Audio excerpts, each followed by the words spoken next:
Hello everyone, Wrathex Reeker here again. I'm currently working on a level 1 playthrough for Final Fantasy 15, and after working through sort of general like strategy and tactics to go through, or rather to approach a Final Fantasy 15 level 1 playthrough, I figured I'd give my 2 cents on giving you a rundown of stuff that you need to keep in consideration if you're going to attempt this challenge, because it's quite a doozy. First things first, to maintain level 1, you have to equip the experience band whenever you're resting. What this does is it prevents the points from tallying up at a campsite, because obviously, as you'll see here, you still collect experience points, but as long as one of your party members has an experience band equipped when you're resting, it won't add to a level up. It won't tally up, as it were. A couple things to keep in mind with this one. This mostly pertains to the story. My personal recommendation, keep this thing on Noctis if you're progressing through the story at all, because there are certain points in the story where it forces you to rest, so if you have it unequipped, you're just gonna level up immediately. And I do not equip it to party members because there are certain instances in the story where they will leave, and any equipment they have equipped on them they will take with them, including the experience band and any other weapons that they have, stuff like that. So you don't want to be, without the experience band for any section of the story. Aside from that, you can take it off in dungeons if you're on hunts, just as long as you go, like, right before you rest, you re-equip it. Just make sure to do that. Otherwise, you can take it off and battle and kill and do hunts all you want. Any side quests, it won't tally up as long as you re-equip it before you rest. So that's the experience band. Next thing, if you're going to attempt a level 1, you need to farm as many skills as you can off the Ascension grid. What I recommend doing first is shooting for the AP bonuses on the Ascension board in the Exploration tab.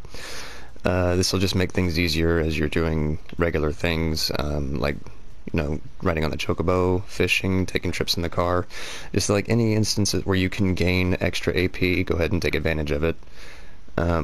Especially camping. Once you get this one, you get 3 AP for every time you rest. And for the long trips by car, you get it for, I believe, every either 45 seconds to a minute every time you're in the car.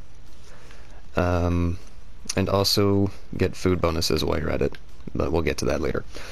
After you're done with that, I would recommend starting with getting your combat skills. Just a lot of the basic ones. Air step is obviously a good one. Death drop is good. Being able to guard in the air, recover MP, just, basic battle abilities just to make battles go more smoothly for you. And after that, that was my personal recommendation. I would definitely go for techniques, either while you're doing that or after you do that. Teamwork is also important. Stats, besides the extra accessory slot, there's not too much that's useful here, because these are mostly beneficial based on how many levels you gained, and if you're staying level 1, it really doesn't matter. The only one you would really take advantage of in either way would be the MP bonus, but, you want to have all the stats you can. So, but if you're not leveling up, they're not going to benefit you much. After that, definitely get recovery, any chance to keep your party members alive, because they will die a lot. The AI is very weak in this game, at least for your party members. And then, of course, for Armiger, once you unlock it, I'll go into further detail for that later on. So that's the AP bonuses you need to be getting right off the bat as soon as you can. The best way I've found to farm MP is through this particular hunt. It's the very first one you get from Taka at Hammerhead, if I can find it. Forgot what it was called. The Howling Winds of Hunger. This puts you up against 7 level 2 saber tusks. And a decent way to farm AP is by warp striking enemy right when you're about to kill it. And obviously this is one of the lowest level hunts you can get, and it's like not too far from the tipster point. It's just like right behind Hammerhead. So, you just go out, you warp strike the shit out of them, at least Whew, a lot of talking. Very early in the game, it's going to be difficult to one-shot warp strike things until you get the ultimate weapon, or if you have the DLC like I do, Ragnarok will basically take care of that, no problem. Because the Ragnarok is built for doubling damage on warp strikes. And the thing that nets you 1 AP for every warp strike kill is just killing with a warp strike. So one thing you can do is whittle their HP down to like around about 25%, and then just warp strike them with the strongest weapon you have at that point to get to farm the 1 AP. And then also take advantage of these accessories here, the fanfare items, because they net you an extra AP for earning A+ in the certain branches of battles. For me personally, warriors and not warriors, the blitzer and tactician, not tactician, warriors and blitzer. There we go. I'm very tired. These are the best ones to go with, just because you can speed through these battles really quickly. You don't have to block anything. Otherwise, you could go with tactician if you really feel like they'll last long enough to give that to you. At least an A+ rank in that.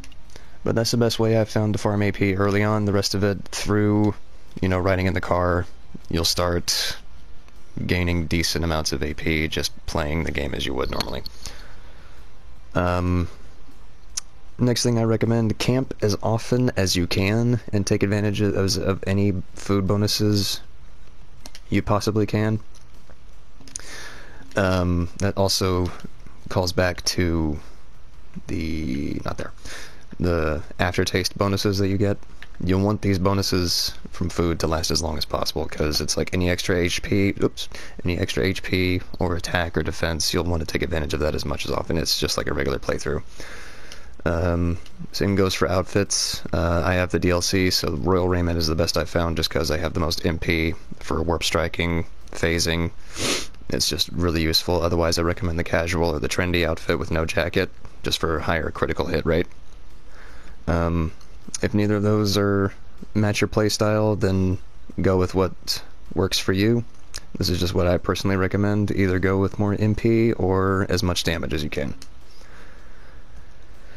Now, that being said, you'll also want to power level Ignis's cooking skill as often as you can. Best way I found to do that is to spend any expendable income through Gil on luncheon meat, which makes the mystery meat sushi. It provides a pretty decent bonus if you just really want to power level it up to level 10 as fast as you can.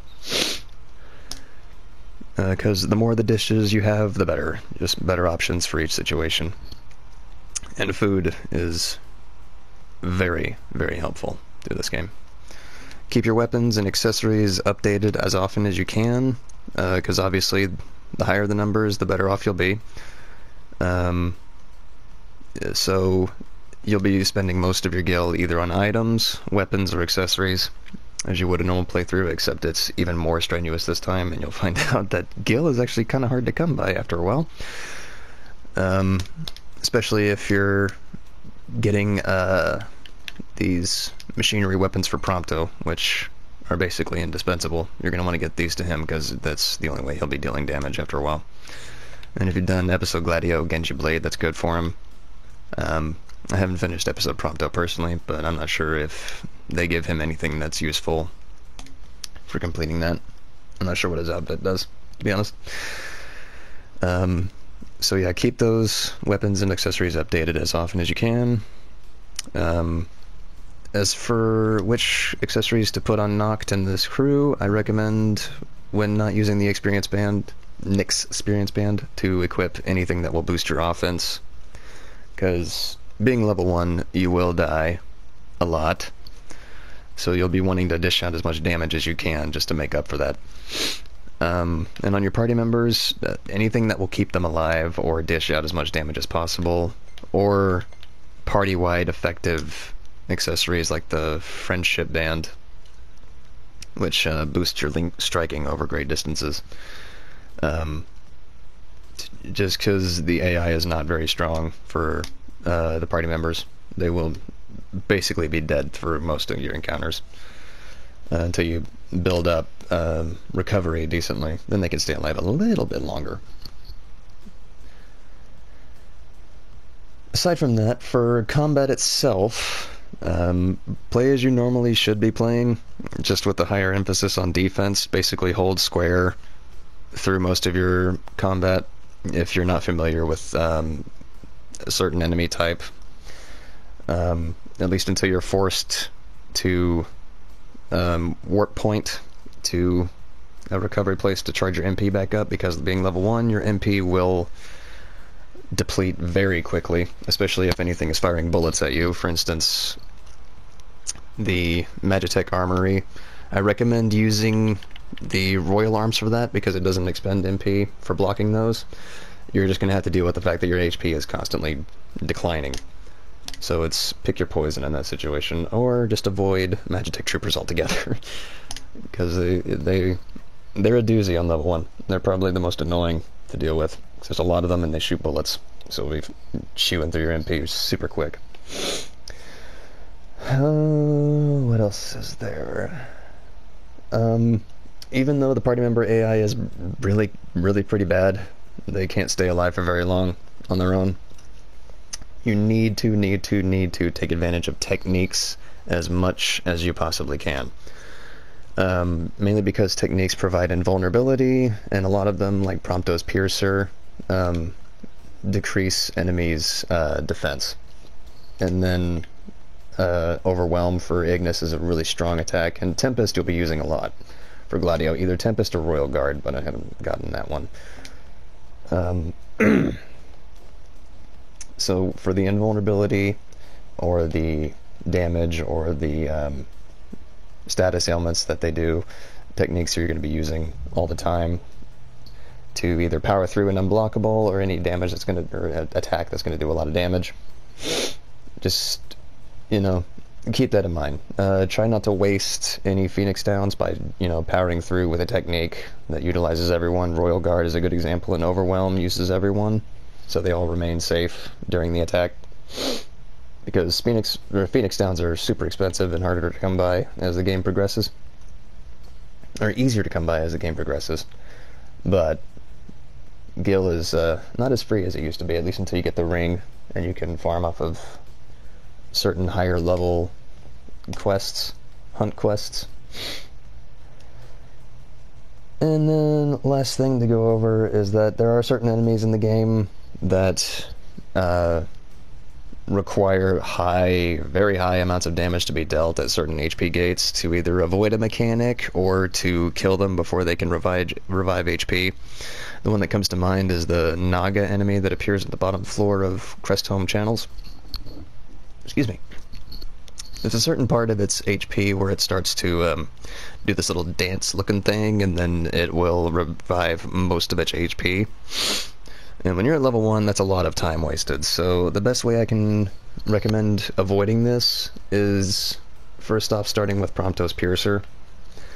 Because, it decreases the defense, so your next attack will be dealing a lot of damage.